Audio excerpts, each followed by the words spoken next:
Good morning बच्चों। आज हम लोग कविता वाक के बारे में पढ़ेंगे, जिसको लिखने वाली कवित्री हैं ललद्यद। कहा जाता है कवित्री ललद्यद के बारे में कि इनका जन्म कश्मीर में ही 1320 ईस्वी में हुआ था। इनके जीवन के बारे में कोई प्रमाणिक जानकारी तो नहीं मिलती, लेकिन इनको कई नामों से पुकारा जाता था, जैसे लल्लेश्वरी, लल्ला, लल योगेश्वरी, लल्ला रिफा आदि। जिस तरह से हिंदी में कबीर के दोहे हैं, मीरा के पद हैं, तुलसीदास की चौपाई है, रसखान के सवैये हैं, उसी तरह से कवित्री ललद्यद के भी वाक प्रसिद्ध हैं। तो उसी वाक को हम लोग यहाँ पढ़ेंगे। आइए देखते हैं पहला वाक। पहले वाक में कवित्री कहती है, रस्सी कच्चे धागे की खींच रही मैं नाव, जाने कब सुन मेरी पुकार, करे देव भवसागर पार।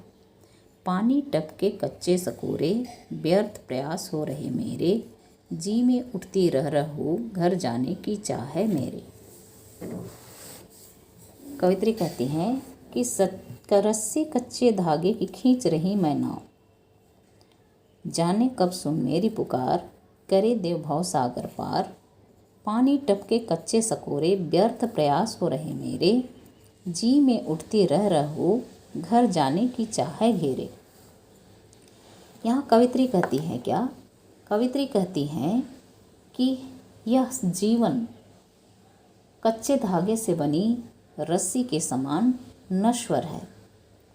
यह जीवन कच्चे धागे से बनी रस्सी के समान नश्वर है, जिसके सहारे मैं इस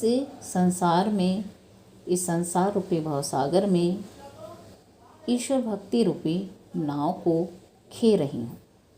ना जाने मेरे ईश्वर मेरी पुकार को कब सुनेंगे, ना जाने मेरे ईश्वर मेरी पुकार को कब सुनेंगे और मेरा बेड़ा पार उतारेंगे।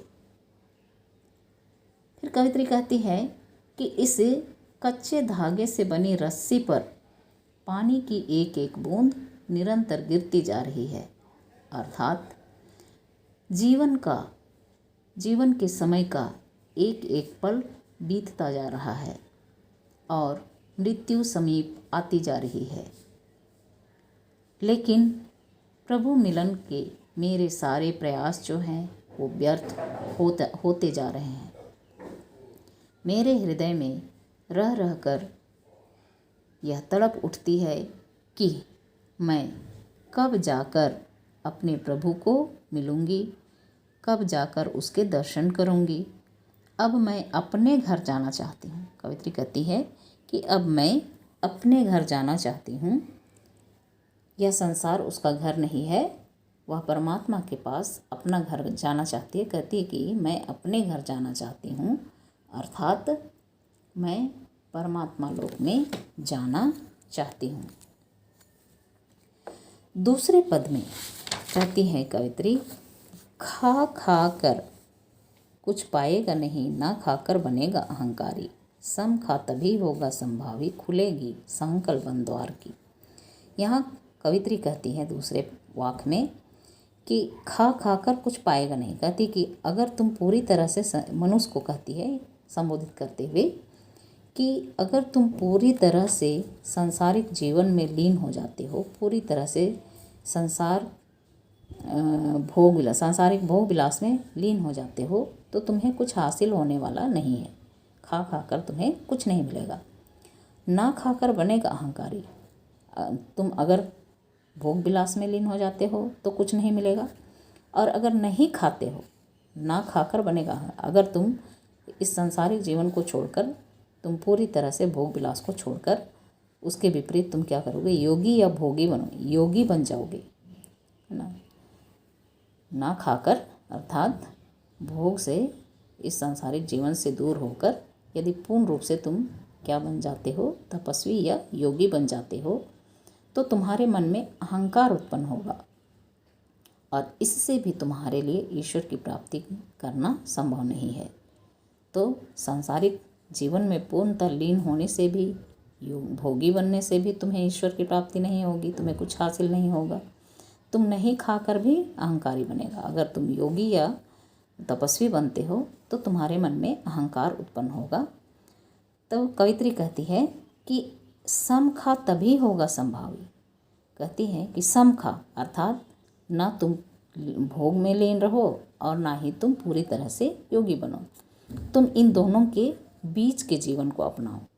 सम खा, है ना पूर्ण रूप से योगी बनो ना पूर्ण रूप से भोगी बनो, दोनों के बीच में रहो। सम खा तभी होगा संभावी। अब दोनों के बीच में जब रहोगे, दोनों के बीच के जीवन को अपनाओगे तो तुम्हारे लिए ईश्वर प्राप्ति के जो बंद द्वार हैं वे खुल जाएंगे। कवित्री कहती है दूसरे पद में कि हे मनुष्य, तू पूर्ण रूप से सांसारिक भोगों में लीन मत हो, क्योंकि सांसारिक भोगों से तुम्हें कुछ नहीं प्राप्त होगा। तू पूर्ण रूप से भोगों से अलग त्याग और तपस्या के जीवन को मत अपनाओ, क्योंकि ऐसा करने से तुम्हारे मन में अहंकार उत्पन्न होगा। ऐसा करने से तुम्हारे मन में अहंकार उत्पन्न होगा। इसलिए हे मनुष्य, तू भोग और योग के बीच के जीवन को अपना, अर्थात ना तो तू पूरी तरह से भोगी बन और ना ही पूरी तरह से योगी। यदि तू इन दोनों के बीच के रास्ते को अपनाओगे तो दोनों के बीच समान भाव से रहना सीखोगे।